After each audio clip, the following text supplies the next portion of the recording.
Se você sair, entra de novo, tá, pessoal? Apareceu aqui uma mensagem devido a problemas técnicos. Tá ok? Projetado aí? Célia.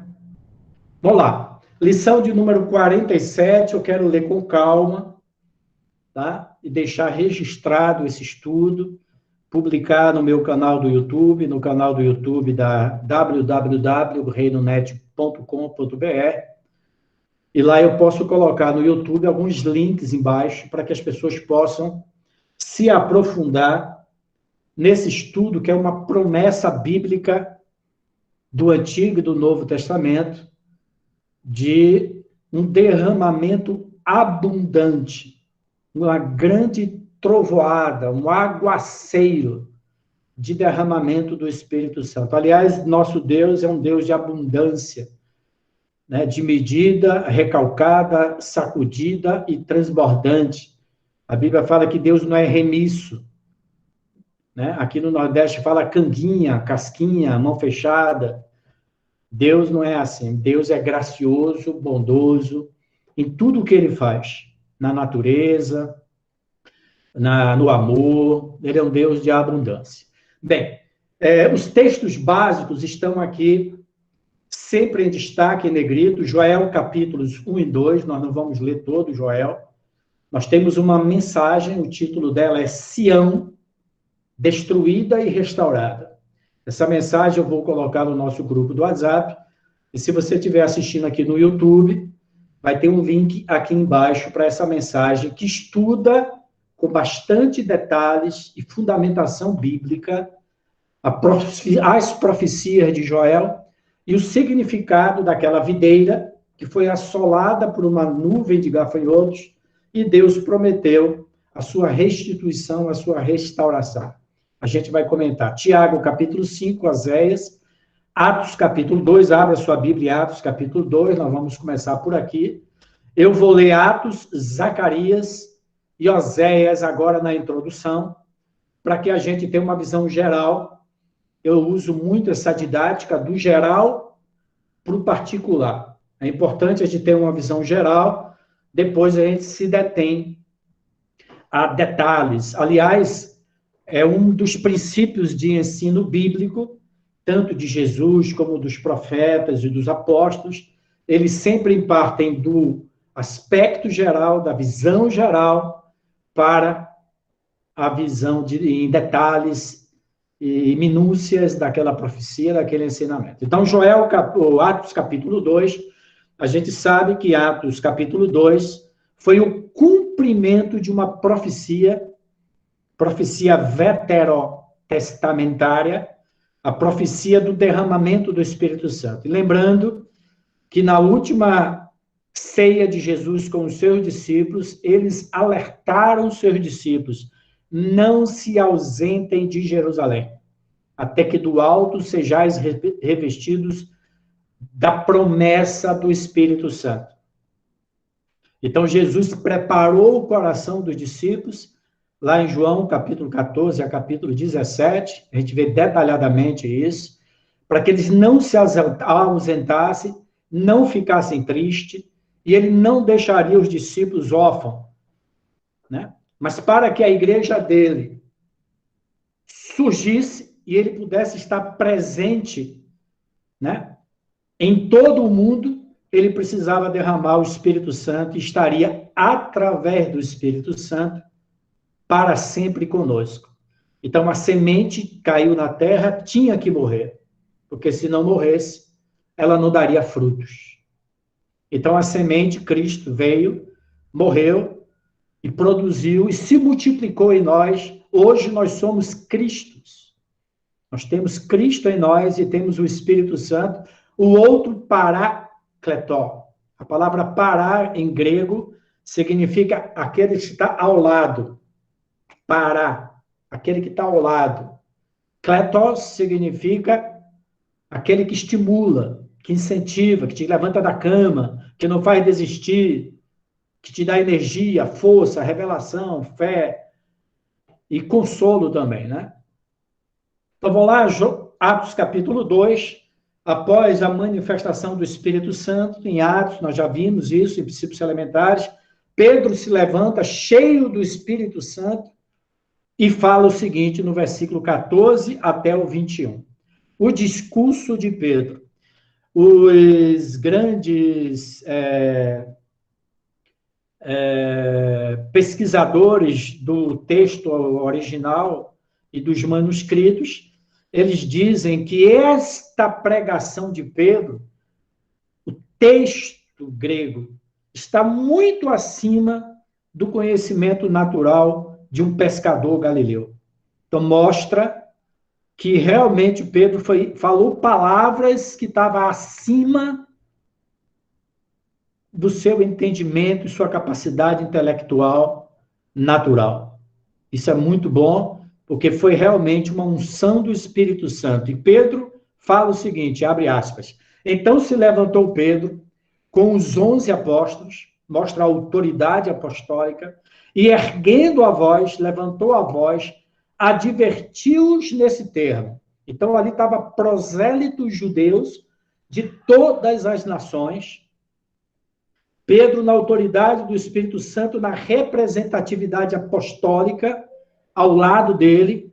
Então, foi uma pregação apostólica, falou assim, varões judeus e todos os habitantes de Jerusalém, tomai conhecimento disso e atentai, prestem atenção nas minhas palavras. Esses homens não estão embriagados, como vocês estão pensando, quando eles começaram a falar em línguas, né? Durante o dia, a plena luz do dia, as pessoas começaram a fofocar, a cogitar. Eles estão embriagados. Não, não estão embriagados. Como vindes pensando, sendo esta a terceira hora do dia. A terceira hora do dia é às 3 horas da tarde. A primeira, 3 horas 9, meio-dia, 3 horas da tarde. Mas o que ocorre é o que foi dito por intermédio do profeta Joel. Já falei inúmeras vezes para vocês, meus queridos alunos e alunas, toda vez que você vê no Novo Testamento a citação de uma profecia ou de um texto do Antigo Testamento, vai lá, porque ele vai trazer um novo significado.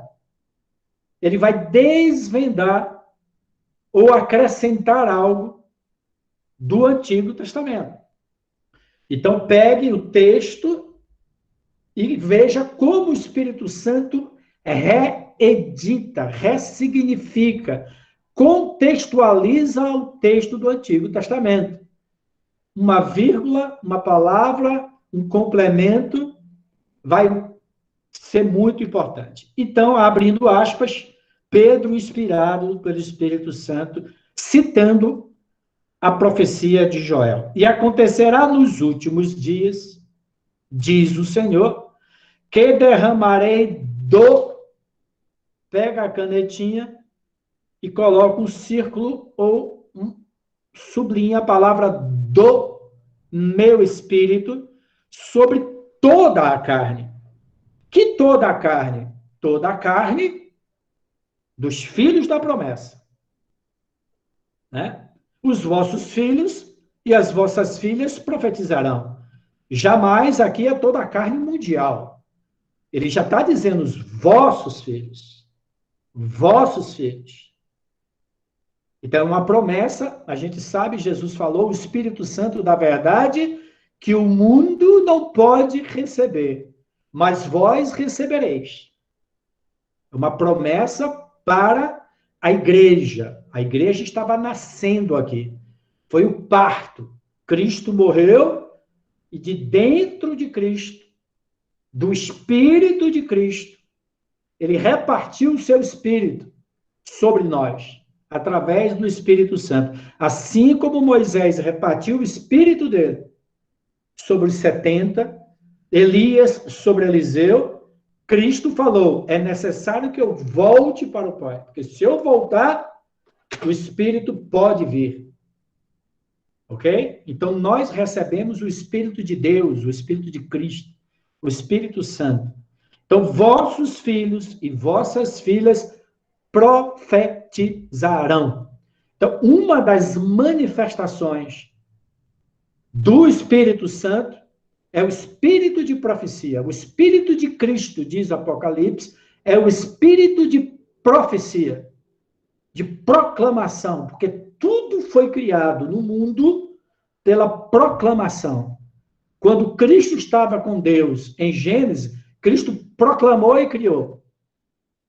Certo? Em Hebreus fala, pela fé entendemos que foram o universo criado pela palavra de Deus. No início era o verbo estava com Deus, o verbo era... Tudo foi feito por ele, tudo subsiste nele. Então, o Espírito de Cristo é o Espírito de proclamação. As eras, as dispensações são criados pela palavra de Deus. Quando o reino foi pregado em 1980, 81 e 82, nós começamos a criar, mais do que predizer, nós estamos criando uma nova era. Quando Lutero abriu Romanos capítulo 8 e começou a pregar a salvação pela fé, foi criada uma nova era. Quando 1920, na Rua Azusa, eles recebem o Espírito Santo e começam a proclamar uma nova era. Tudo surge pela proclamação. Então, quais são as duas principais manifestações do Espírito Santo? Ela lida com a nossa boca. O Espírito Santo lida com a nossa língua. A gente fala em línguas, os mistérios de Deus, e profetizamos a palavra de Deus. Falamos com Deus e falamos para o mundo. Falamos com Deus e falamos com o mundo. Os dons de línguas são 3, nós vimos. Línguas, interpretação e profecia. São novos dons, 3. É só pegar o estudo sobre os dons espirituais. Vossos jovens terão visões, profecias, línguas, visões, e sonharão os vossos velhos. Até sobre os vossos servos e as vossas servas derramarei do meu espírito naquele dia. Aqui mostra a graça de Deus.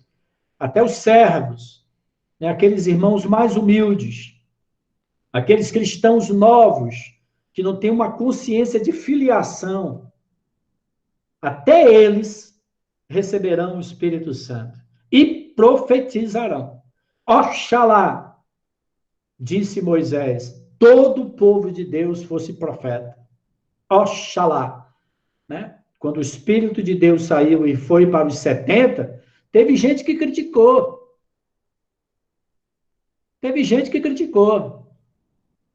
Aí Moisés fez Oxalá. Não foi um Oxalá, foi um Oxalá. Cala a boca. Todo o povo de Deus sejam profetas. Um reino de sacerdotes e profetas. Isso sempre teve no coração de Deus. Um reino que ministra ele e ministra ao mundo. Ministra ele e ministra ao mundo. Mostrarei prodígios em cima nos céus e sinais embaixo da terra, sangue, fogo e vapor de fumaça. O sol se converterá em trevas e a lua em sangue, antes que venha o grande e glorioso dia do Senhor. A gente vai ver que Joel não fala do grande e glorioso. Joel fala do grande e terrível dia do Senhor. Então, por que o Espírito Santo mudou e só ele podia mudar? Porque ele é o autor da profecia de Joel e é autor da profecia de Pedro.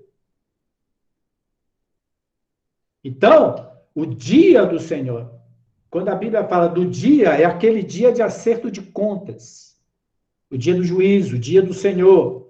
Ele vai ser terrível para o mundo, para o ímpio, e vai ser glorioso para a igreja, porque ele está vindo, como fala Zacarias, a glória do Senhor está voltando à casa dele, que somos nós.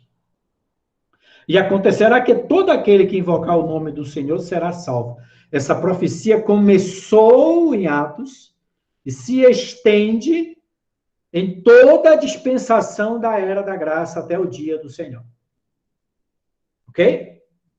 Começou aqui, mas vai até o dia do Senhor. É uma profecia para toda a nossa geração. Ok? Bem, então, isso é Joel, o Atos, capítulo 2. Ele cita Joel 1 e 2, a gente vai entrar em Joel, aí eu vou seguir aqui a mensagem. Oséias, capítulo 6, e depois Zacarias 10. Nós precisamos ler e reler os profetas da restauração. Oséias, Joel e Amós. São profetas menores, são chamados de profetas menores porque são livros pequenos. Não é menor em importância, né?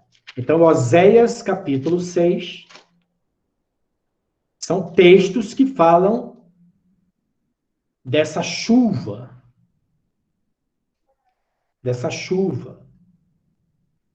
Vinde e tornemos para o Senhor, porque ele nos despedaçou, tá vendo? Tá ligado a Joel. Joel fala que uma vinha foi despedaçada e nos sarará. Ele fez a ferida. Deus é que está ferindo a igreja dele, pela permissão dele. E a ligará, a curará, a sarará. Depois de 2 dias, nos revigorará. Está falando de restituição, de vigor. Nós precisamos muito, Senhor, nesses dias, desse vigor, dessa força, desse entusiasmo. Né? Do dom de profecia, porque a profecia vem para estimular, para exortar, para consolar, para levantar as pessoas, para levantar os olhos, incentivar a fé. É muito importante nós sermos profetas, proclamadores da palavra viva de Deus. Depois de 2 dias, nos revigorará. Ao 3º dia, nos levantará e viveremos diante dele. Então, isso aqui é uma profecia para os 2000 anos, quando a igreja foi assolada, foi ferida, mas Deus está restaurando a igreja desde o período da reforma de Lutero, Calvino, Wesley e etc., até os anos 80, até a visão do reino, né? Nós estamos entrando nesse período de revigorar. E o 3º dia, o 3º milênio, que nós já estamos um pé dentro do 3º milênio, viveremos diante dele a parousia, a plenitude, o 3º dia, o dia do descanso, o dia sabático. E aí ele continua: conheçamos e prossigamos em conhecer ao Senhor. Então, o conhecimento de Deus tem sido gradativo numa espiral ascendente. Né? De glória em glória, de glória em glória, conhecimento em conhecimento. Nós nunca na história da igreja tivemos tanto conhecimento das Escrituras como agora. Nunca em Israel houve tanta descobertas arqueológicas. São milhares de descobertas arqueológicas em Israel a partir de 1980. Ok? A partir de 1980, desde que Israel foi estabelecido como nação, né? Depois, a partir de 70, diz que não tem dinheiro para bancar todas as expedições e escavações. Muçulmanos têm roubado relíquias milenares e etc. Eu vi isso numa live da Aline. Eu falei de vocês a semana passada, a Aline em Israel, sigam ela no YouTube, e ela, junto com aquele arqueólogo adventista, fizeram uma live fantástica no YouTube. E eles falaram sobre isso, as arqueologias, né? Eu assisti a live dele, comentei lá, que bom vê-los juntos, muito bom. Tudo que é bom, agradável, algum louvor há, seja isso que esteja no nosso coração e na nossa mente. Conheçamos e prossigamos ao Senhor como a alva, a sua vinda é certa. A palavra alva é o sol da justiça. A alva é o sol. Então, ele está dizendo que a vinda do Senhor vai ser como a alva. Não é um momento, É um nascer de um terceiro dia. Luz e mais luz, e mais luz, e mais luz, até ser dia perfeito na presença do Senhor. E Pedro fala até que a estrela da alva nasça em vossos corações. Então, Cristo é o sol da justiça. Então, ele está falando do alvorecer de um novo dia, desse terceiro dia. Conheçamos e prossigamos. Luz e mais luz, revelação e mais revelação, transformação e mais transformação. Como a luz do sol, assim a sua vinda é certa, é certa, é certa. Certamente essa noite não vai durar muito tempo. E ele descerá sobre nós como a chuva serôdia que rega a terra. Então vai ser um novo dia chuvoso. Ele está vindo e trazendo um derramamento de chuva, a uma culminância de profecias. A parousia vai vir junto com o derramamento do Espírito Santo em abundância. Para você entender o que significa a chuva serôdia, você tem que entender do período agrícola judeu, ali na região da Palestina, né? Deus usa todos os aspectos ecológicos, sociais, para trazer figuras de coisas espirituais. Em Israel, até hoje, existem 2 períodos chuvosos. Deixa eu abrir a Bíblia aqui, em Tiago, capítulo 5, na versão de King James. Tiago, capítulo 5, versículos 7 e 8. 7 e 8. Eu estou tendo a visão geral, para depois a gente se deter nos detalhes, tá? Ele comenta mais adiante, fala, essa profecia já se cumpriu plenamente? Não. O pleno cumprimento dessa profecia são para esse terceiro milênio, o período da parousia, o período do derramamento da chuva serôdia.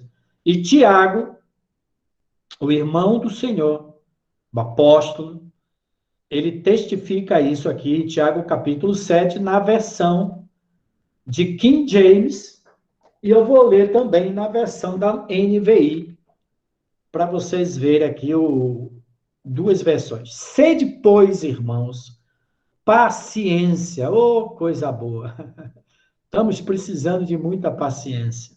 Essa palavra paciência no grego, gente, não é uma paciência passiva, tá? É uma paciência com expectativa.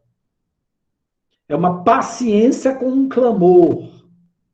É uma paciência com uma oração de clamor, no grego. Tá?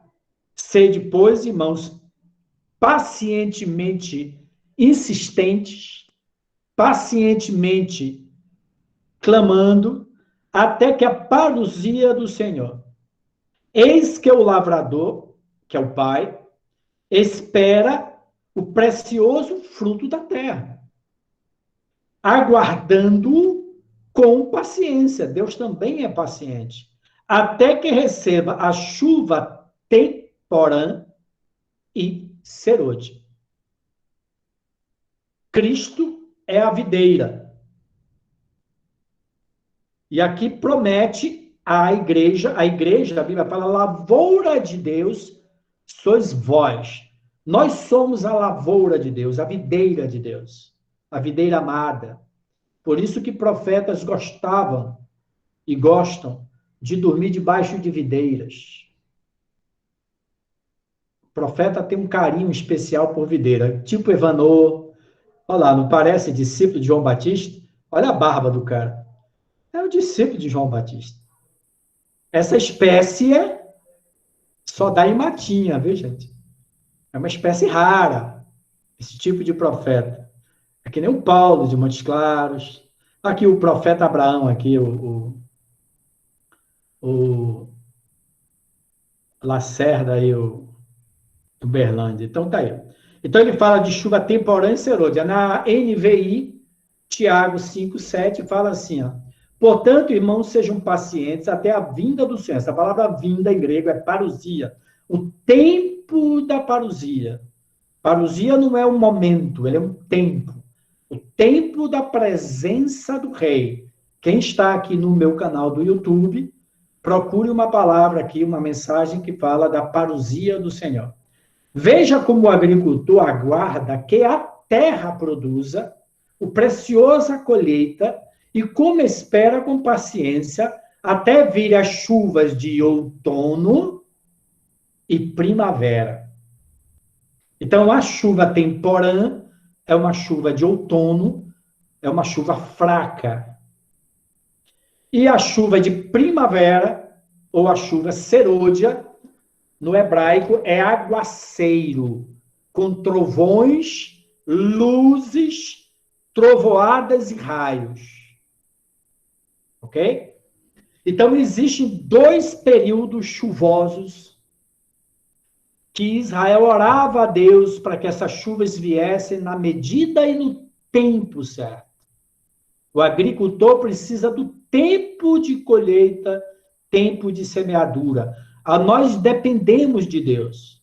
O primeiro período, o período do outono, é o período do plantio, onde o solo é arado, prepara-se o solo, derrama-se, coloca-se a semente e vem uma chuva contínua e fraca. Se no período do plantio a chuva fosse muito forte, como a chuva serôdia, ela iria lavar o solo, levar os nutrientes e levar as sementes. Então, essa chuva não é boa para o período de plantio. Mas aquela chuva que produz umidade, umedece a semente e faz a semente germinar, é a chuva temporã, ou como ele fala aqui, a chuva de outono. Ok? Então, a profecia de Joel está falando de 2 períodos chuvosos. O período onde a semente foi plantada na terra, Cristo foi plantado na terra, ele é a semente, ele morreu, tirou a casca, e o Espírito Santo veio em Atos, capítulo 2, como uma chuva temporã. E essa chuva temporã fez a igreja se arraigar na terra. Na terra, terra, com letra maiúscula. Planeta Terra. Ok? E a chuva serôdia? A chuva serôdia vinha na primavera, um período de florescer. É um período de frutificação. Antecedia ou se tornava coincidente, olha as profecias, olha os flashes, os insights, né? A chuva serôdia vinha no período da colheita, vinha uma chuva forte, a planta estava viçosa, raízes fortes, vinha um aguaceiro necessário e suficiente para o amadurecimento do fruto e para a colheita da festa dos tabernáculos. Então, toda vez que você vê no Antigo Testamento, e nós vamos ler em Zacarias capítulo 10, associa-se a festa dos tabernáculos com a chuva serôdia e grande abundância de frutificação. Hoje, a igreja de Cristo está amadurecendo. Antes da grande colheita, existe a promessa para os nossos dias de um aguaceiro do Espírito, onde nós vamos ser encharcados. Que palavras bonitas, hein?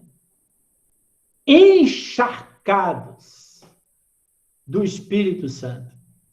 A glória da primeira casa foi maravilhosa. O livro de Atos mostra como aquela igreja surgiu com os dons, o amor, a coinonia, o poder do Espírito.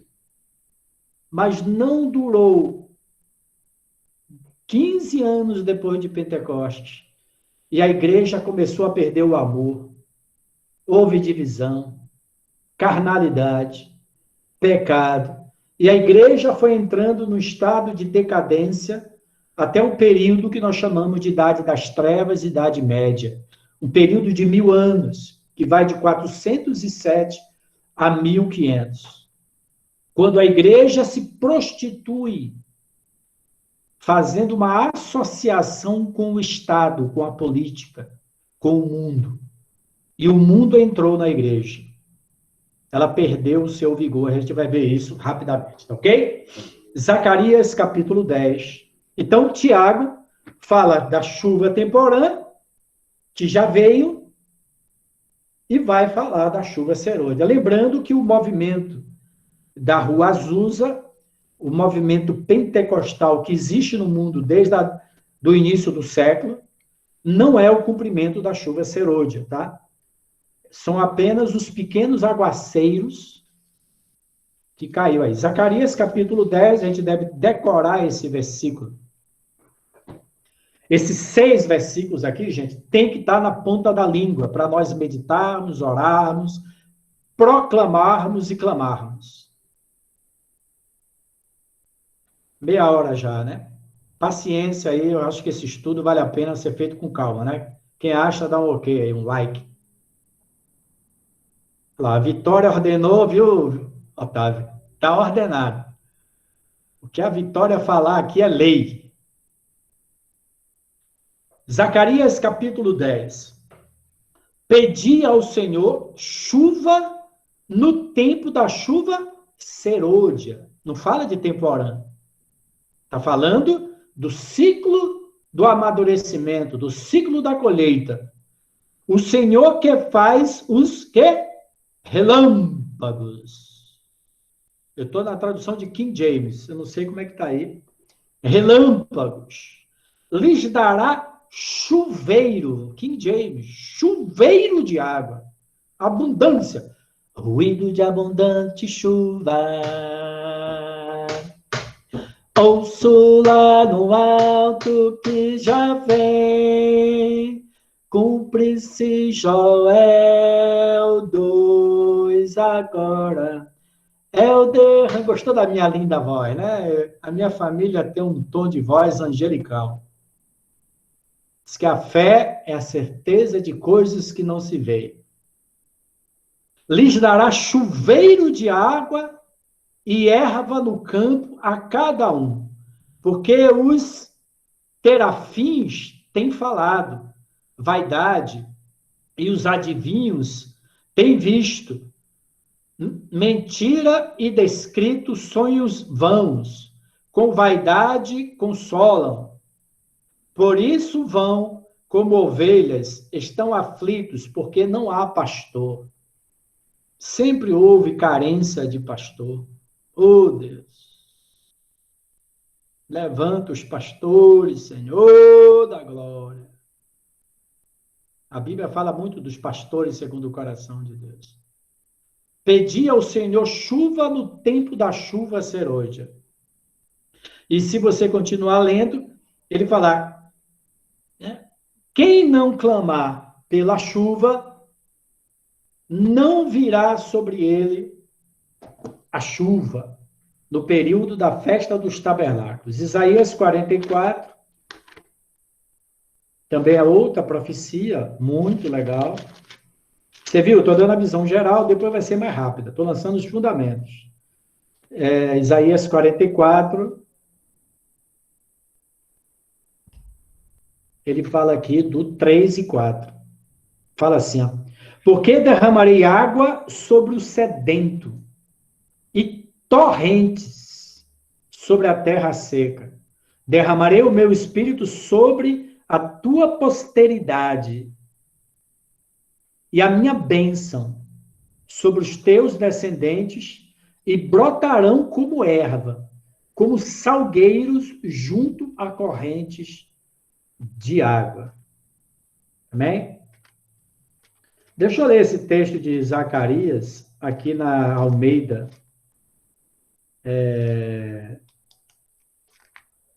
Zacarias 10, na Almeida. Pedi ao Senhor chuva no tempo da chuva serôdia, o Senhor que faz as nuvens de chuva. Bem, então está aí. Pedro profetizou 2 períodos chuvosos, Joel profetizou 2 períodos chuvosos. Agora abra sua Bíblia no Joel, que a gente vai degustar cuidadosamente. A Bíblia fala: examinai as Escrituras. Aquela palavra examinar, no grego, é fazer uma investigação científica, apurada, vírgula por vírgula, parágrafo por parágrafo. Examinai microscopicamente. Bem, vamos lá. Pega aqui, então, a mensagem. Jeremias, Ezequiel, Daniel, Oséias, Joel, sumiu aqui. Ezequiel, Daniel, Oséias, Joel. São os profetas da restauração. Leia todos os profetas da restauração. Uma dica, para quem não está acostumado, vai assistir no YouTube, todas as profecias a respeito da restauração de Israel, no Antigo Testamento, e da saída da Babilônia para vir restituir o livro de Joel, o livro de... Opa, alguém abriu o microfone aí, cuidado. O livro de Esdras e Neemias tem muita significância para os nossos dias. Joel, o profeta do Antigo Testamento, fala de uma videira destruída por insetos, mas restaurada quando Deus manda a chuva sobre ela. É uma figura de Deus derramando o seu espírito sobre a igreja débil, né, agonizante, para que possa ser restaurada. Vamos ler Joel capítulo 1 rapidinho aqui. Joel capítulo 1, leiam a mensagem Sião destruída e restaurada no nosso portal www.redonet.com.br. Na nossa biblioteca, você tem mais de 200 mensagens em áudio e texto, é só buscar o assunto restauração. Você vai encontrar, inclusive, esta palavra lá, a chuva serôdia e outras, inclusive. bibliotecaredonet.com.br. Palavra do Senhor que foi dirigida a Joel, filho de Petuel. Ouvi isto, vós velhos, e escutai, todos os habitantes da terra. Aconteceu isso nos vossos dias? Ou nos dias dos vossos filhos? Olha aí o que ele está dizendo. Cuidado. Essa profecia aconteceu no dia dos seus pais, vai acontecer no dia dos seus filhos. Fique atento, porque essa profecia vai se cumprir em diversas gerações. Estão ouvindo? Estão ouvindo? Ou nos dias dos vossos pais, narrai isso a vossos filhos, e os vossos filhos façam aos seus filhos, aos netos, e os filhos destes a outra geração, porque essa profecia se cumprirá de forma progressiva nos seus netos, bisnetos, tatarasnetos, geração em geração. Então não foi uma profecia só para aqueles dias, foi uma profecia que vai se cumprir em várias gerações. O que deixou 4 tipos de gafanhoto, 4 levas de gafanhoto. O que deixou o gafanhoto cortador, comeu o gafanhoto migrador. O que deixou o migrador, comeu o gafanhoto devorador. Então, o cortador, o migrador e o devorador. E o que deixou o devorador, comeu o gafanhoto destruidor. Todos os agricultores sabem que a pior praga que pode existir numa lavoura é a praga de gafanhoto. Houve uma praga recente vindo da Argentina que pegou o Rio Grande do Sul. Em Israel, é muito comum essas pragas virem do norte Em Israel, todo mal vem do norte. Toda bênção vem do Oriente. Eles temiam tudo que vinha do norte. Às vezes vinha do sul também, do Egito. Mas do norte vinha a Síria, a Babilônia, né? A cultura babilônia vinha do norte. E do Oriente vinha a esperança de um novo dia, né? Querido e amado Adiel, a visão do continente asiático, ele virá por um caminho que ele nunca veio antes. Ele virá pelo caminho das ilhas. O maior avivamento da história da nossa geração está acontecendo nas ilhas orientais. As maiores igrejas estão surgindo na Coreia, Singapura. Você quer ouvir o avivamento de Deus hoje?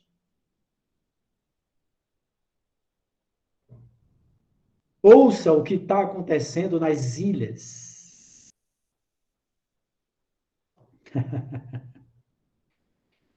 Escutem as profecias. Ele está vindo por um caminho, porque Pedro, Paulo, queria pegar no Oriente, e o Espírito de Cristo impediu ele. Porque Cristo é o Senhor da igreja. Não foi o Espírito nem de Deus, nem o Espírito Santo, foi o Espírito de Cristo. Ele é o candelabro. Não, Paulo, vai pregar no Oriente. A palavra foi levada para o Oriente, alcançou a Europa, a Inglaterra, a rainha dos mares, trouxe o evangelho para a América do Norte. A América do Norte trouxe para a América do Sul. E agora ele está vindo, Cristo está vindo, ele está vindo, no avivamento da igreja, por um caminho que ele nunca passou antes, evangelizando os orientais.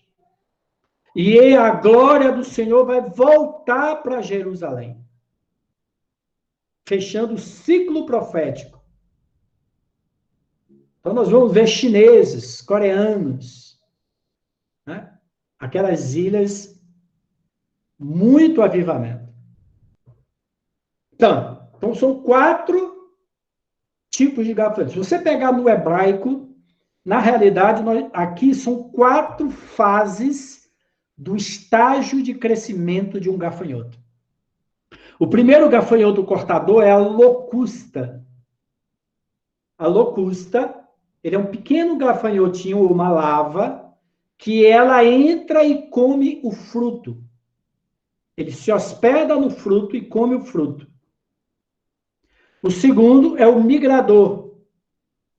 Ele come os ramos tenros, macios e moles da videira, porque o dente dele ainda é um adolescente, um gafanhoto adolescente. O devorador já está ali na puberdade, um jovenzinho. Ele já vai comendo o cerne da videira. A videira não tem caule central, né? Ele vai comendo. Vai comendo. Alguém abriu o microfone. Desliga o microfone aí. E, por fim, o destruidor, que ele come até a raiz da videira. Tá legal? Ébrios, despertai-vos e chorai. Uivai, todos os que bebeis vinho, por causa do mosto, porque está ele tirado da vossa boca. Pô, as videiras foram todas destruídas, então o bêbado, o ébrio, né, não ia poder beber mais vinho. Porque veio um povo, olha que esse gafanhoto é um exército, é um povo, contra a minha terra, poderoso e inumerável. Os seus dentes são dentes de leão, e ele tem os queixais de uma leoa. Você sabe que um dos maiores forças de mordida é primeiro do rinoceronte. A força de uma mordida do rinoceronte equivale a não sei quantas toneladas. Uma vez eu vi isso num programa. Depois é do leão. O leão é capaz de... Depois vem o jacaré. O jacaré, numa mordida, pode quebrar um ser humano no meio. Depois vem do leão e da leoa. Fez da minha vide uma assolação, destroçou a minha figueira, tirou-lhe a casca, que lançou por terra, e os seus sarmentos se fizeram brancos. Tá? Bem, no versículo 10 fala, o campo está assolado e a terra de luto, porque o cereal está destruído, a vide se secou, as olivas se murcharam.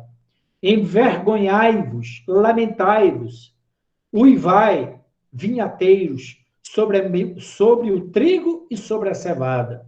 Não foi só a uva, o vinho. Foi o vinho, o trigo e a cevada, que eram os 3 elementos básicos da alimentação judaica. O vinho e o pão. Vinho e pão. Vinho e pão, simbolizando a igreja, simbolizando a comunhão. A comunhão da igreja ia ser destruída. A koinonia e etc. Ok? Então, é isso que fala em Joel. Mas no capítulo 2, versículo 23, ele fala aqui na literatura, Deus promete a restauração. Então, leiam Sião destruída e restaurada, que ele mostra que a igreja perdeu os frutos do Espírito Santo, depois perdeu o vigor, são os ramos tenros, o poder do Espírito Santo, depois perdeu o cerne, e até a raiz da igreja foi destruída, que é a experiência genuína da salvação na Idade Média. Você se tornava um cristão não pelo aceitar Cristo e mudar a sua natureza. O cristianismo virou uma instituição legalizada. Você comprava e aderia institucionalmente à igreja. Então a igreja foi assolada e a partir de Lutero começam os períodos de restauração que a gente já estudou anteriormente. Os tempos de restauração também, Atos capítulo 3, 2 e 3, dá todas as coisas. Então, Lutero restaurou o quê? A raiz da igreja. A salvação pela fé. Não é por obras, é fé. Depois veio Calvino, restaurou o quê? Calvino, a santificação. Depois veio o quê? O movimento pentecostal. Restaurou o quê? Os ramos têm o Espírito Santo. E agora, Deus está restaurando os frutos do Espírito Santo.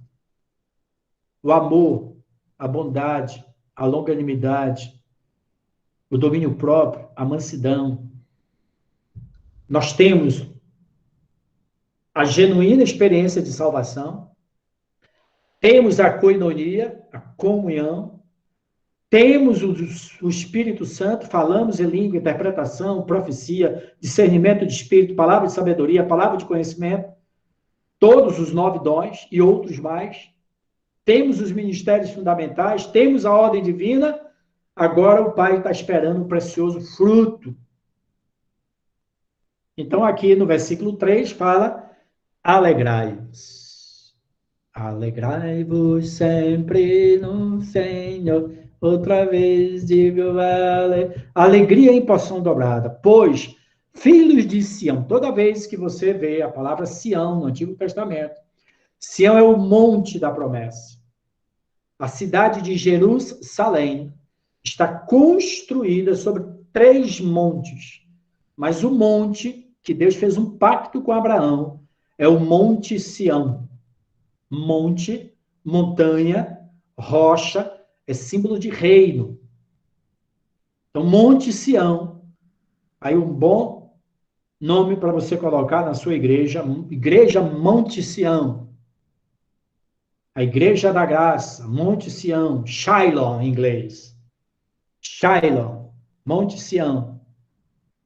Tudo tem um significado, gente, no nosso caminhar. Filhos de Sião, filhos do reino, regozijai-vos no Senhor vosso Deus, porque ele vos dará em justa medida a chuva. Fará descer, como outrora, a chuva temporã em serôdia. As eiras se encherão de trigo, e os lagares transbordarão de vinho e de óleo. É o cântico de André Orquiza. Restituir-vos-ei os anos que foram consumidos pelo gafanhoto migrador, destruidor, cortador, o meu grande exército que enviei contra vós outros. Comereis abundantemente, e vos fartareis, e louvareis o nome do Senhor. Vossos filhos, que se houver maravilhosamente convosco, e o meu povo jamais será envergonhado. Sabereis que eu estou no meio de Israel, e que eu sou Yahvé, o vosso Elohim, e não há outro. O meu povo jamais, jamais, jamais, a igreja jamais, jamais será envergonhada. E acontecerá depois que derramarei o meu espírito sobre toda a carne. Vossos filhos e vossas filhas profetizarão. Lembra do o? Derramarei o meu espírito. Em Atos, capítulo 2, Pedro, inspirado pelo Espírito Santo, falou assim, ó, derramarei do meu espírito. Tem alguma coisa errada. Joel profetizou que derramaria o copo, toda a água, todo o copo. Mas Pedro falou, irmãos, o que vocês estão vendo é apenas o derramamento do, uma porção.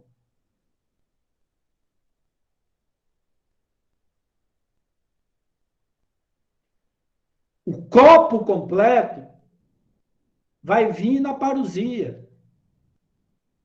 O aguaceiro vai vir depois. O que vocês estão vendo é o nascer da igreja.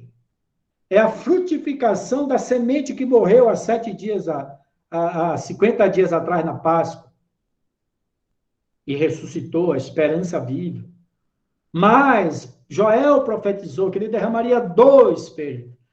Mas Joel profetizou o Espírito sobre toda a carne.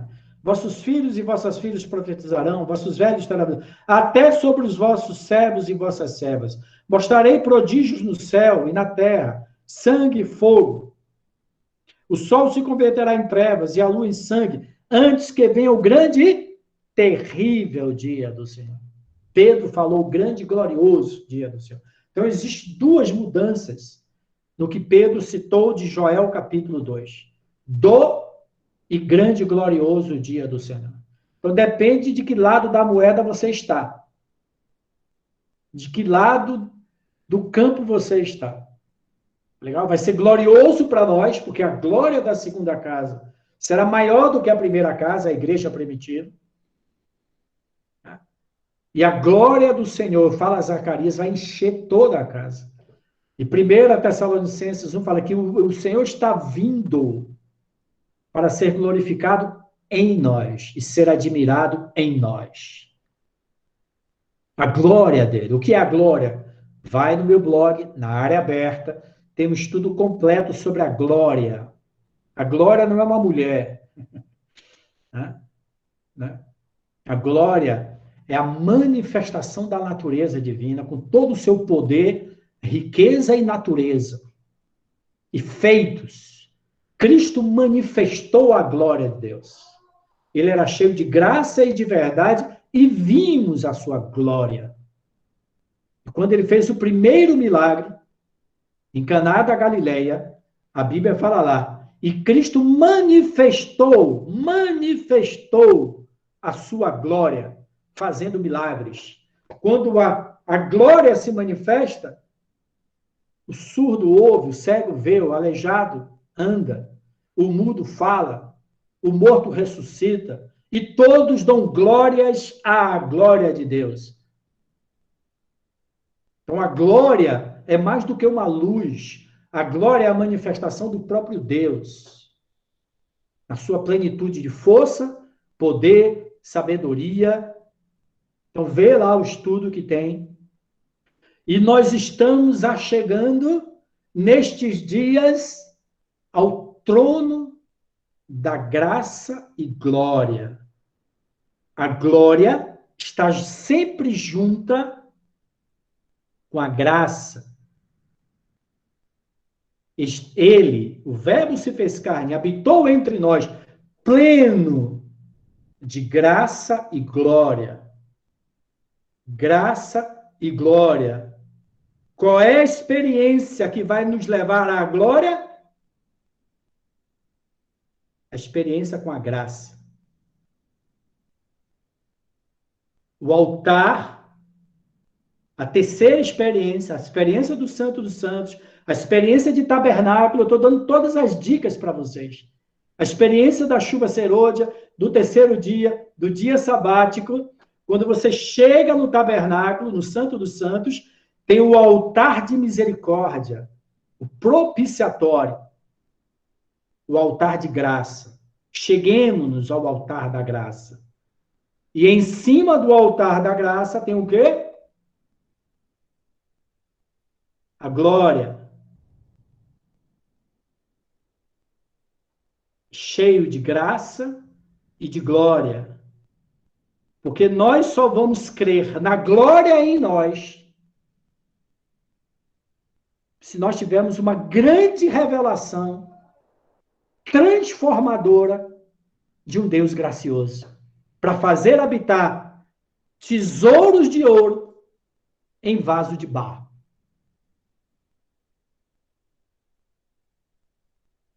Já dei qual é a próxima experiência que o corpo de Cristo vai passar no Santo dos Santos. Leia o livro de Hebreus. Você quer saber qual é a próxima experiência? Tabernáculo, glória, graça, glória, chuva serôdia, parousia. Vou ler para quem nunca ouviu aí e não ficar escandalizado. Estou demorando, mas vale a pena. Está gravado. Leia aí, ó. John Robert Stevens. 1 Pedro, capítulo 1, versículo 13. Se você é bereano, você vai abrir sua Bíblia.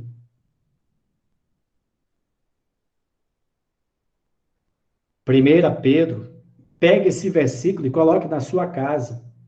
Só estamos falando de promessas. Eu já fiz todo o resumo da mensagem, tá, gente? Só vou ler aí 2 versículos, nós vamos encerrar já já.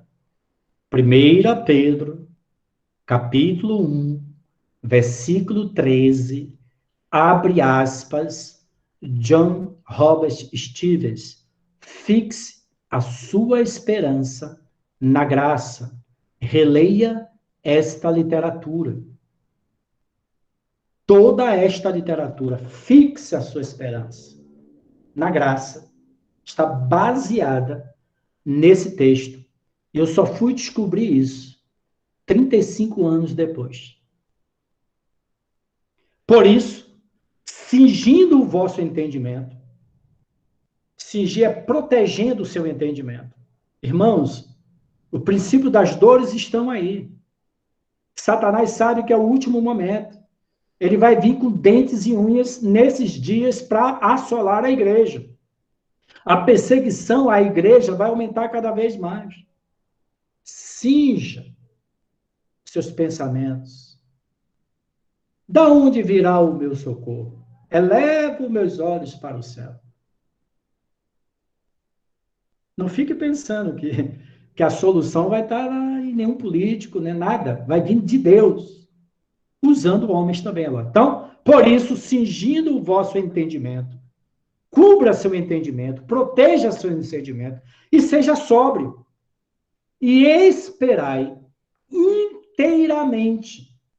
Fixe toda a sua esperança, sua expectativa, sua fé na graça que vos está sendo trazida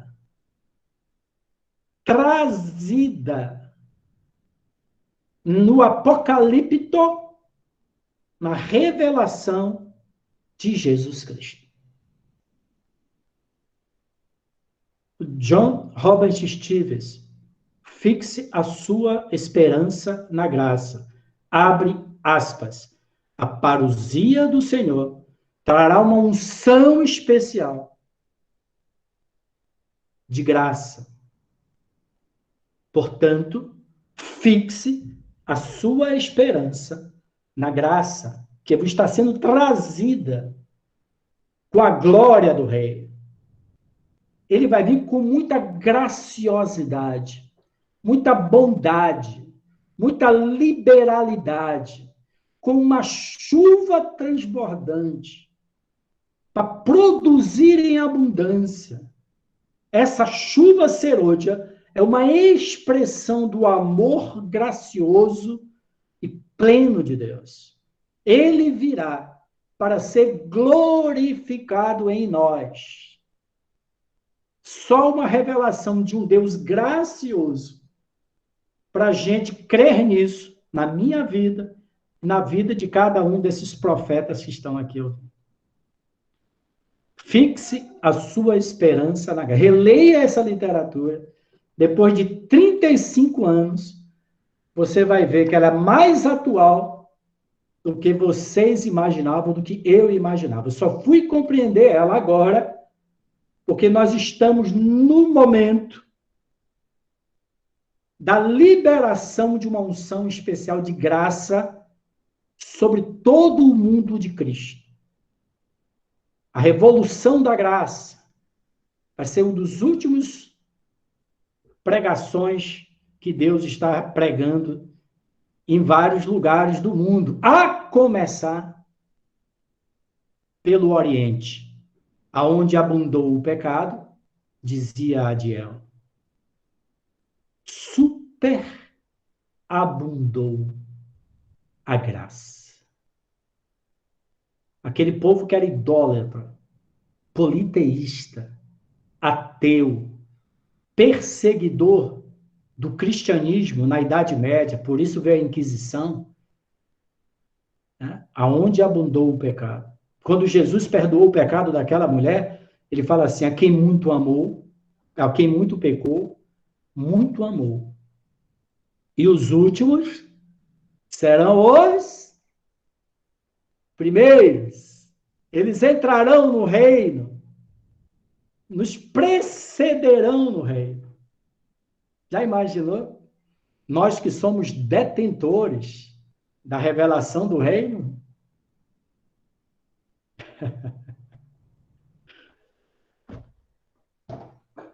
Bem, vamos lá. Vou pular aqui, ó. Bem, eu já falei tudo de Joel, é só você ler, não vou ficar dando tudo mastigado. Você já conhece, se aprofunde, tá legal? E aqui ele fala... Item 2.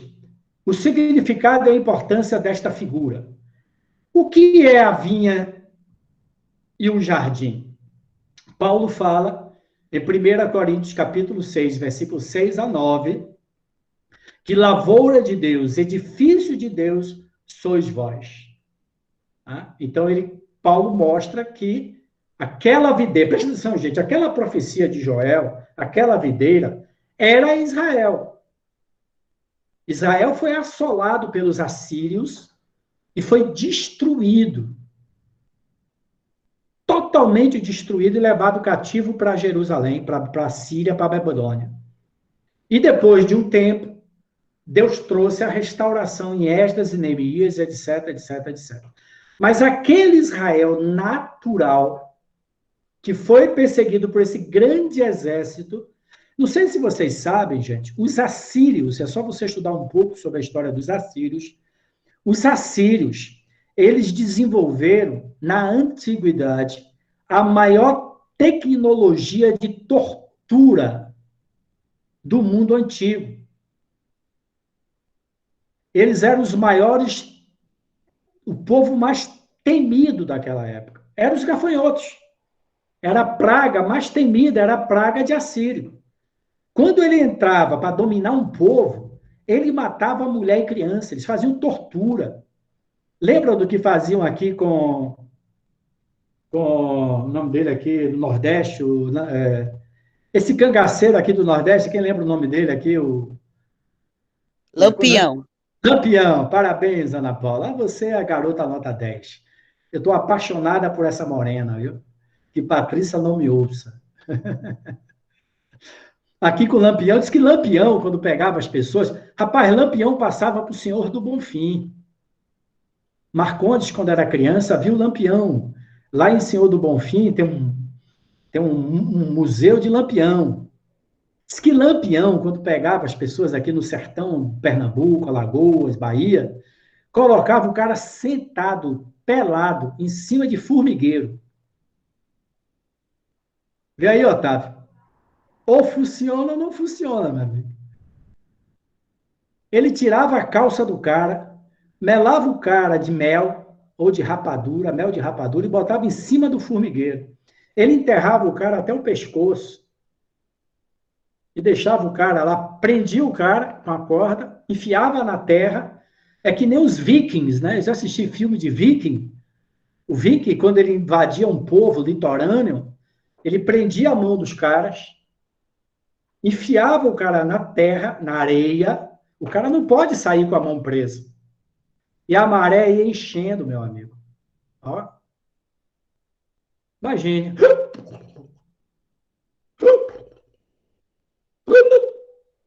E a maré ia enchendo. Então, os assírios inventou os achados arqueológicos. Ele tirava a unha por unha da pessoa.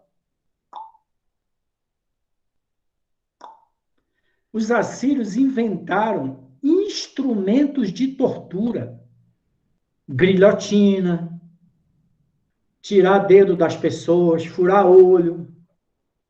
Ok? Então, era ou não era um gafanhoto devorador? Israel tinha medo desse povo. E foi esse povo, que fala Joel, que invadiu. Agora, transfira isso para o nível espiritual. É o que a igreja tem sido assolada. Lá no meu estudo de Apocalipse, fala que Deus, Apocalipse, capítulo 7 e 8, vai fazer secar o Eufrates. O rio Eufrates. E vai haver a invasão dos reis e demônios vindo do Oriente para o Ocidente. Então, o que é que está acontecendo com o mundo da China? A China quer implantar o comunismo, o ateísmo no mundo todo. Isso é uma briga Ocidente, Oriente, antiguíssima. Agora, quando eu li esse texto de Apocalipse, que Deus derramaria o seu anjo e secaria o Eufrates, do ponto de vista bíblico, o Eufrates é o rio que deu origem ao mundo em Gênesis e o fim do mundo em Apocalipse. Então, o Éden havia 4 rios e 2 permanecem até hoje, Tigre e Eufrates. Então, se Deus cita Gênesis e Eufrates e cita o Eufrates em Apocalipse, então este evento, paralelamente, cumpre-se um ciclo. Um ciclo. O rio Eufrates vai secar e vai haver a invasão de reis, exércitos e de demônios, doutrinas, ideologias a partir do Eufrates. Ok? Então, cumpre-se o que Adiel falou, o ciclo profético da palavra de Deus. Então, nós estamos ao vivo e a cores, presenciando os últimos acontecimentos da história desta geração, não da humanidade, porque nós herdaremos a terra, né? E os justos herdarão a terra. Mas os ímpios serão exterminados da terra. Ok? Então, leia o livro de Apocalipse, tem meu estudo lá, a invasão dos reis e demônios vindo do Oriente. Então, a profecia de Joel se cumpriu literalmente no Antigo Testamento e se cumpriu espiritualmente durante. Isso aconteceu nos seus dias? Nos dias dos vossos filhos? E no filho dos vossos filhos? E até as outras gerações?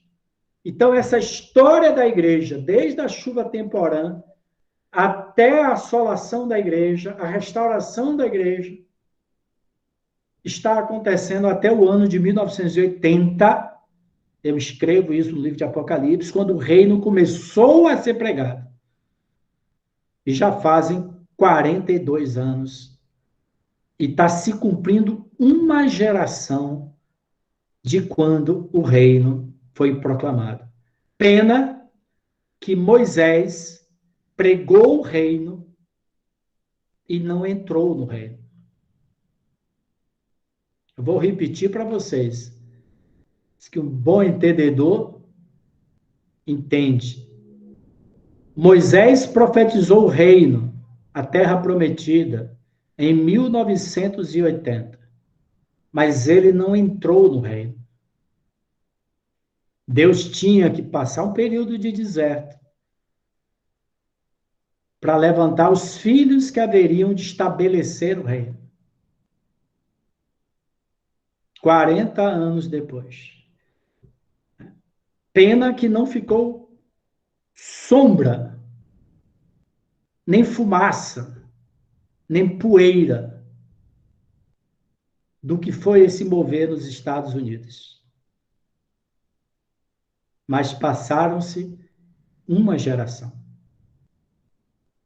Agora, quando Esdras e Neemias foram para Jerusalém, só tinha poeira e entulho, e nós vamos ter que aprender a cavar poços. Conhece essa palavra, cavando poços? Ela é mais atual do que vocês pensam. Agora, o Satanás botou entulho nesse mover de Deus. Agora passaram-se 40 anos. É a hora da expansão do reino e do estabelecimento do reino de Deus na terra. Não olhe para você mesmo. Não olhe para a equipe apostólica. Não olhe para esses presbíteros que estão aqui. Levante seus olhos para o céu e fixe a sua esperança na graça que está sendo trazida no colo. Não está sendo enviada. Não está sendo mandada. Está sendo trazida. Quem traz, traz consigo. Quem traz, traz consigo. Ele é a graça. Cheio de graça e de verdade. Ele está trazendo ele na parousia. E junto com esse sol da justiça, revelação sobre revelação, a partir do Oriente, vai vir uma chuva temporal. Tabernáculo, terceira experiência, experiência com o Pai, experiência com o propiciatório, porque nós já tivemos experiência com o altar de holocausto, altar da bacia de água, tivemos experiência com o candelabro. Eu mostro para vocês. Pega a restauração do tabernáculo. Lutero, 1500, restaurou o quê? A salvação pela fé. John Robert Stevens, o altar de holocausto. Depois veio o movimento de santificação, John Wesley, 1570. 1920, restauração da experiência de Pentecostes, Rua Azusa. Já aconteceu a restauração espiritual. Deus está restaurando o que é a coinonia, a pão, a mesa dos pães, 6 na frente de 6. Número 6 é o número do homem. Saia da igreja institucional. Vamos ser família. Já ouviu isso? Quanto tempo você ouve isso? Tire suas cadeiras uma atrás da outra e coloque uma na frente da outra. Aonde você ouviu isso? Tire essas cadeiras de madeira, que um fica olhando para a nuca do outro. Nós somos um povo, somos uma família, vamos nos reunir, um olhando para o outro, como eu estou falando com vocês. Vamos ser irmãos. O pão, a coinonia. Deus restaurou já isso? Já restaurou. Deus restaurou o altar de incenso, a adoração? Já restaurou? Quantos manuais você tem? O salmodiar, adoração em espírito. Lembra que o Adiel falou? Essa é a chave para a gente entrar no Santo dos Santos. E qual é a próxima experiência?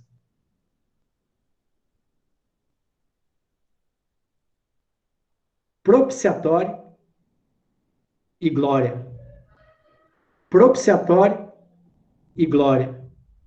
Propiciatório e glória. Altar de graça e glória. Graça e glória. Graça e glória. A graça está acima da lei. A lei está dentro do propiciatório. A lei, o sacerdócio arâmico ficou para trás. A vara de Arão. A lei e o maná. O maná já veio, Cristo.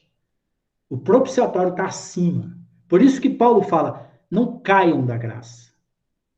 Não caiam da graça. Não caia da graça. Não desça do propiciatório da graça para a lei, para o sacerdote mosaico. Não caiam. Permaneçam na graça, que é a chave para a apropriação da glória. Ok? João, abre aí, João, para encerrar. É bíblico o que eu estou falando ou eu estou ficando maluco? Rapaz, eu estou achando que eu estou ficando maluco. Mas a Bíblia fala que nem os loucos errarão o caminho. Seja bereano, viu, gente? Seja bereano. Fixa a sua esperança na graça. 1984. 40 anos atrás. A Marinês disse que foi essa palavra, a primeira palavra que ela traduziu, quando ela era adolescente, 17 anos de idade. É só multiplicar o tempo dessa palavra que você vai ver a idade de Marinês. Olha aqui, ó. Vou provar para vocês. 1 João, capítulo 1, para encerrar. Vamos bem longe hoje, hein, rapaz? Hein, Paulinho? Estamos delirando, hein, Paulinho? João, né? Desculpe, João capítulo 1, versículo 10. O verbo estava no mundo, o mundo foi feito por intermédio dele, mas o mundo não o conheceu. Que tristeza, hein? Você não conhecer quem te criou. Veio para o que era seu, e os seus não o receberam. Mas a todos quanto o receberam, deu-lhes o poder, a capacidade de serem feitos filhos de Deus, a saber, os que creem no seu nome, os quais não nasceram do sangue, nem da vontade da carne, nem da vontade do homem, mas de Deus. E o verbo se fez carne e tabernaculou, olha, tabernaculou entre nós, cheio, pleros, transbordante, de graça e de verdade. E vimos a sua glória. Graça, verdade, glória. Graça, verdade e glória. A verdade é casada com a graça, não com a lei. Eu sou o caminho, a verdade. Cheio de graça, eu sou a verdade. E ouvimos a sua glória, glória como do unigênito do Pai. Aí ele pula, versículo 15. João testemunha a respeito dele e exclama: esse é de quem eu disse, a quem vem depois de mim, tem, contudo, a primazia, porquanto já existia antes de mim. E Jesus era 6 meses mais jovem do que João Batista, tá? Então, isso aqui é um testemunho que João Batista diz que Cristo, que nasceu depois dele, existia antes dele. Porque todos nós, presta atenção à chave, quando eu li isso aqui há 4 anos atrás, pirou minha cabeça. Porque todos nós temos recebido da sua plenitude. E graça sobre graça. Qual é a chave para você entrar na plenitude? Plenitude é o quê? Deus conosco, tabernáculo, Santo dos Santos. Porque todos nós temos recebido da sua plenitude. Quer entrar na plenitude? Ou quer só ser um filho de Deus, como ele fala antes? Quem recebeu ele foi filho. Ele era cheio de graça. E você se tornou filho. Agora, se você receber graça sobre graça, vai receber a plenitude. João, vou ler de novo. Mas a todos quanto receberam, deu-lhes o poder de serem feitos filhos de Deus. Aqui, no grego, é filhinhos, recém-nascidos de Deus. Porque nós recebemos a graça dele. Agora, João continua, aquele que não viu a morte, aquele que não morreu, aquele que prescrutou o mais íntimo do coração da graça e do amor, e que disse, Deus é amor, e o Filho é a manifestação do amor, ele é a graça. A graça é a manifestação do amor. Eu amo você, Evanô, isso não te dá comida. Eu amo você, Zé Abud, isso não enche sua barriga. A bondade é que enche barriga. A bondade é que salva. Deus amou o mundo, mas a graça salvou. Deus amou o mundo, mas a graça deu. A graça é a manifestação amorosa. Tanto que no Antigo Testamento, a palavra Hesed significa, a palavra graça no Antigo Testamento, que fala em Salmos, misericórdia, misericórdia, graça, graça, graça, no original significa amor manifesto. Graça é amor manifesto. Eu posso amar meu filho, mas não muda meu filho. Mas o amor manifesto transforma. Por isso que ele fala aqui, versículo 16, medite, minha cabeça pirou há 4 anos atrás. Porque todos nós temos recebido da sua plenitude e graça sobre graça. Porque a lei foi dada, se virem, por intermédio de Moisés, mas a graça e a verdade é casada com a graça e a verdade vieram. Tabernaculou, desceu do monte, se identificou com os nossos pecados. Mas a graça veio por meio de Jesus Cristo. Ninguém jamais viu ao Deus unigênito, que está no seio do Pai, é quem o revelou. João capítulo 1, versículo 10 a 18. É bem atual isso aqui, né? E os versículos só são revelados no tempo da chuva. No tempo. Por que não viram isso antes? É o tempo. Esse é o tempo de ele trazer uma porção dobrada de graça. Foi pela graça que você recebeu o Espírito Santo. Foi pela graça que você foi salvo. Foi pela graça que você foi curado, diz Paulo aos Gálatas. O que será, pois, essa graça sobre graça e plenitude? O que será isso? Não tem nem como conceber, gente. A porção dobrada de graça está ligada à plenitude. A porção de graça está ligada à salvação. Leia lá o profeta, ele fala, né? Ezequiel, parece, ele fala graça e graça.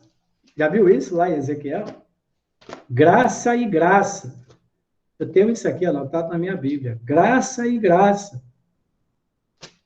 Ok? Eu não lembro onde é que é esse texto. Graça e graça são para os vossos dias. Amém. Senhor, nós clamamos por essa chuva. Esse aguaceiro que vai produzir maturidade em nós.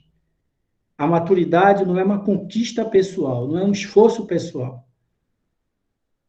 A chuva serôdia é a maior expressão de porção dobrada de graça da sua presença. Produza, Senhor, os frutos do Espírito Santo na nossa vida. Todos eles. Queremos ser cheios desses frutos nesse tempo da colheita. Produz, Senhor, o maior evangelismo que a história da igreja já ouviu. Não o evangelismo do arrependimento, mas o evangelismo da graça. Produz isso, Senhor. Que isso mude o nosso entendimento. Seja tudo novo. Que essa força de amor, de graça, de bondade, esse é o remédio que o mundo está buscando. São esses cristãos que não acusam, que não julgam, que o mundo está esperando. O Ivo ministrou aqui em Garanhuns. O julgamento puro. Vou pegar essa palavra que está na gráfica, vou botar em Word e vou mandar para vocês. O julgamento puro. Quem é que vai trazer esse julgamento puro na Terra? Os guerreiros puros, sacerdotes puros, cheios de graça e de misericórdia. Amém? Acho que foi bom demais. Deus abençoe. Eu vou salvar, jogar no YouTube, parando a gravação. Medita nestas coisas, Timóteo, e Deus dará o entendimento. Obrigado pela paciência, Uda. Imagine, ali, Uda ficou aqui 1h30. É a graça de Deus, hein, Uda? Valeu, tchau. Deus abençoe. Deixa eu parar a gravação aqui no Google Meet, que da outra vez